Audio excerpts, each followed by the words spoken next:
बिस्मिल्लाहिर्रहमानिर्रहीम। ग्रेड 10 के लिए बायोलॉजी में चैप्टर नंबर 10 का आज तीसरा लेक्चर है और टॉपिक का नाम है मैकेनिज़्म ऑफ ब्रीथिंग। यानी ह्यूमन बीइंग में ब्रीथिंग किस तरह होता है, मैकेनिज़्म क्या है, हम किस तरह सांस लेते हैं, हमारी बॉडी में कौन सी ऐसी चेंज आती है जिसकी वजह से हम सांस लेते हैं, यानी इंस्पायरेशन करते हैं और एक्सपायरेशन। और इंस्पायरेशन और एक्सपायरेशन पहले लेक्चर में भी हम कर चुके थे। तो मैकेनिज़्म ऑफ ब्रीथिंग क्या है, सांस हम किस तरह लेते हैं, तरीका क्या है। तो पहली बात तो ये कि ब्रीथिंग है क्या, व्हाट इज़ ब्रीथिंग। तो ब्रीथिंग ये एक अमल है। इसको हम दो फेजेज़ में डिवाइड करते हैं। दो फेजेज़ में हम इसको डिवाइड करते हैं। एक को हम कहते हैं इंस्पायरेशन और एक को हम कहते हैं एक्सपायरेशन। एक को हम कहते हैं इंस्पायरेशन और एक को हम कहते हैं एक्सपायरेशन, या इसको हम इनहेलेशन और एक्सहेलेशन भी कहते हैं। तो यहाँ पर इंस्पायरेशन कौन सा प्रोसेस है, एक्सपायरेशन कौन सा प्रोसेस है। इंस्पायरेशन जिसको हम इनहेलेशन भी कहते हैं, ये वो प्रोसेस है जिसमें हम हवा को अंदर ले जाते हैं बॉडी के अंदर। और एक्सपायरेशन या एक्सहेलेशन ये वो प्रोसेस है जिसमें हम अपनी बॉडी से यानी लंग से हवा को बाहर निकालते हैं। अभी इंस्पायरेशन और एक्सपायरेशन, तो इंस्पायरेशन जब होता है हमारी बॉडी में कौन सी ऐसे चेंजेस आते हैं जिसकी वजह से इंस्पायरेशन होता है। तो याद रखें, फॉर एग्ज़ाम्पल ये ट्रेकिया, हमारा ट्रेकिया, इसके बाद ये हमारा एक लंग्स और ये हमारा दूसरा लंग्स। ये लंग्स, इसके नीचे एक आर्गन होता है इस तरह, एक डोम शेप्ड आर्गन, और इस डोम शेप्ड आर्गन को हम डायफ्राम कहते हैं। इसका नाम है डायफ्राम, DIPHRAGM, डायफ्राम। ये हमारी लंग्स है। और आपको वैसे भी पता है कि लंग्स जो है वो एनक्लोज्ड है इन द रिब्स, रिब्स के अंदर मौजूद होते हैं, पाए जाते हैं। और ये फॉर एग्ज़ाम्पल हमारे रफ सा डायग्राम, इधर तो 3D हम नहीं बना सकते, लेकिन इधर एक रफ सा डायग्राम, फॉर एग्ज़ाम्पल ये हमारे रिब्स है, ये इसके इर्द गिर्द हमारे रिब्स है, इस लंग्स के इर्द गिर्द। तो यहाँ पर दो चेंजेस आते हैं। पहला चेंज तो ये आता है, पहला चेंज कि यहाँ पर ये डोम शेप्ड आर्गन, ये डायफ्राम वो आर्गन है, ये हमारी ऊपर चेस्ट कैविटी और नीचे हमारी एब्डोमिनल कैविटी। ये डायफ्राम वो आर्गन है जो चेस्ट कैविटी को एब्डोमिनल कैविटी से सेपरेट कर लेता है, दोनों के बॉर्डर पे पाया जाता है। तो पहला चेंज ये आता है कि यहाँ पर ये डायफ्राम ये फ्लैट हो जाता है। So diaphragm become flat, diaphragm become flat, diaphragm flat हो जाता है, पहली बात। दूसरी बात ये कि यहाँ पर जो रिब्स है और रिब्स के अंदर जो मसल पाए जाते हैं, ये मसल्स आपस में कॉन्ट्रैक्ट हो जाते हैं।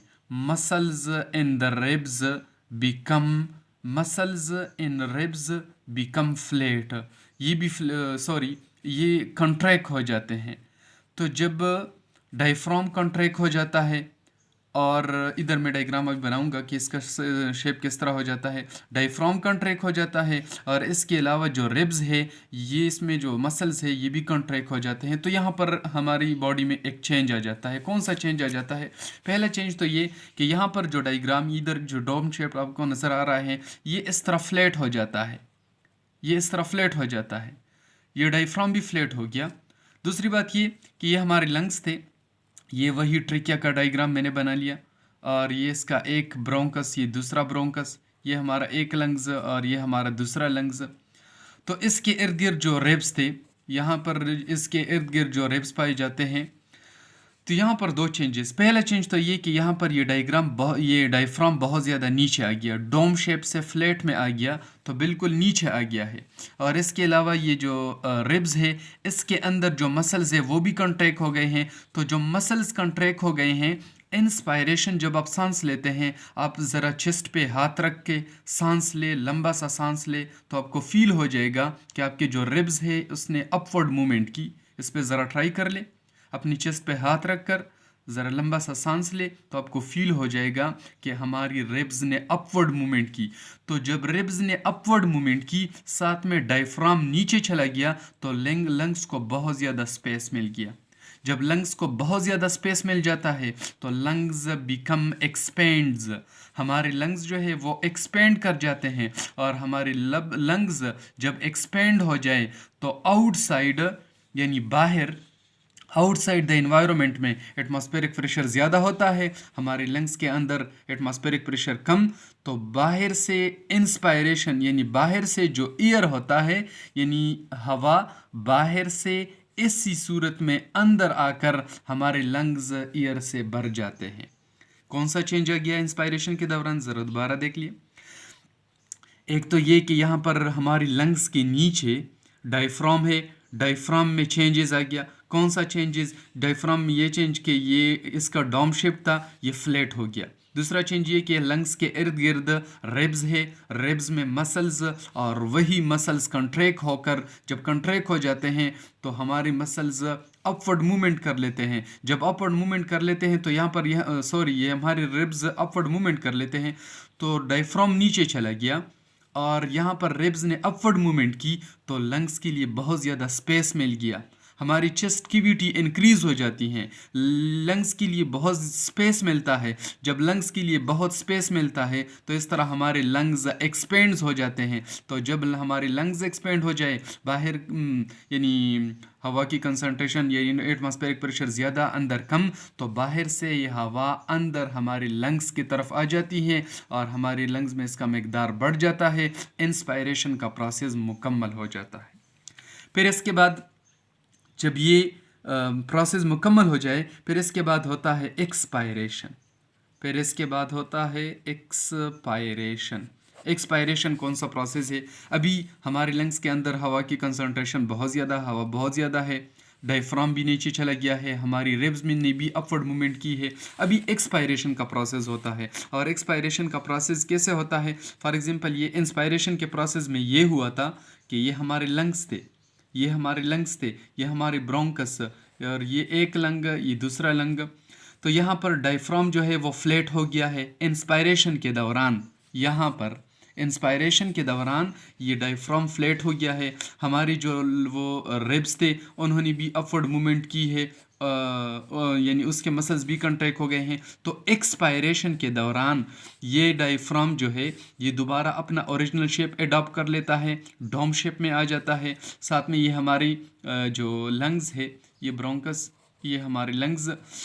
तो यहाँ पर जो रिब्स थे उसमें जो मसल्स कंट्रैक्ट हो गए थे वो दोबारा रिलैक्स हो जाते हैं। जब दोबारा रिलैक्स हो जाते हैं तो ये दोबारा इनवर्ड मूवमेंट कर लेते हैं, ये रिब्स इनवर्ड मूवमेंट कर लेते हैं। जब रिब्स इनवर्ड मूवमेंट कर लेते हैं तो यहाँ से डायफ्राम ऊपर चला गया, उधर से ये रिब्स ने डाउनवर्ड मूवमेंट की, तो लंग्स पर प्रेशर आ जाता है। और इस प्रेशर के रिजल्ट में लंग्स की जो कैपेसिटी है वो डिक्रीज़ हो जाती है, यानी चेस्ट कैविटी उसके लिए कम स्पेस मिलता है, लंग्स पे प्रेशर आ जाता है। जब लंग्स पे प्रेशर आ जाता है तो यहाँ पर लंग्स के अंदर जो एयर है वो बाहर चला जाता है, एयर बाहर चला जाता है हवा, और इसमें कार्बन डाइऑक्साइड की कंसंट्रेशन ज़्यादा होती हैं। इस प्रोसेस के रिजल्ट में यानी यही कार्बन डाइऑक्साइड हमारी बॉडी से बाहर निकलता है। दोबारा देखिए एक्सपायरेशन के दौरान, एक्सपायरेशन वो प्रोसेस है।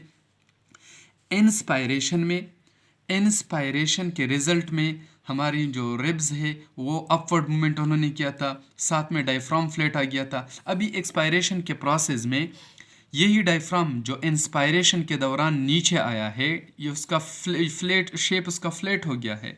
साथ में यहाँ पर जो रिब्स है उन्होंने भी अपवर्ड मूवमेंट की है। दोबारा एक्सपायरेशन के दौरान यही डायफ्राम ये भी अपना ओरिजिनल शेप एडॉप्ट करेगा, दोबारा डोम शेप में आएगा, और साथ में रिब्स भी इनवर्ड मूवमेंट करेंगे। तो यहाँ पर डायफ्राम जब डोम हो गया, साथ में यहाँ पर ये रिब्स ने भी डाउनवर्ड मूवमेंट की, यानी उसमें जो मसल्स थे वो रिलैक्स हो गए। जब रिलैक्स हो गए तो उसने डाउनवर्ड मूवमेंट की। इसके रिजल्ट में यहाँ पर लंग्स पे प्रेशर आ जाता है, और लंग्स पे जब प्रेशर आ जाता है यानी इसके लिए चेस्ट कैविटी डिक्रीज होती है, इस पर प्रेशर आ जाता है। जब इस पर प्रेशर आ जाता है तो इससे हवा बाहर निकल जाती है, तो यूं एक्सपायरेशन का प्रोसेस मुकम्मल होता है। तो इसके रिज़ल्ट में हम यानी इंस्पायरेशन और एक्सपायरेशन के रिज़ल्ट में हम ऑक्सीजन को इनहेल कर लेते हैं, हमारी अलवेलाई तक पहुंचता है, हमारी पूरी बॉडी तक पहुंचता है, और इसके रिज़ल्ट में जो कार्बन डाइऑक्साइड बनता है, कार्बन डाइऑक्साइड दोबारा लंग्स में आकर, और यहाँ से जब एक्सपायरेशन होता है तो एक्सपायरेशन में यही कार्बन डाइऑक्साइड हमारी बॉडी से बाहर निकल जाता है। ये आज का टॉपिक था। नेक्स्ट टॉपिक में इंशाल्लाह हम पढ़ेंगे कि लंग्स तक जो ऑक्सीजन आ गया है, ये ऑक्सीजन बॉडी में किस तरह जाता है, और बॉडी से जो कार्बन डाइऑक्साइड आता है ये दोबारा हमारी बॉडी से किस तरह निकलता है।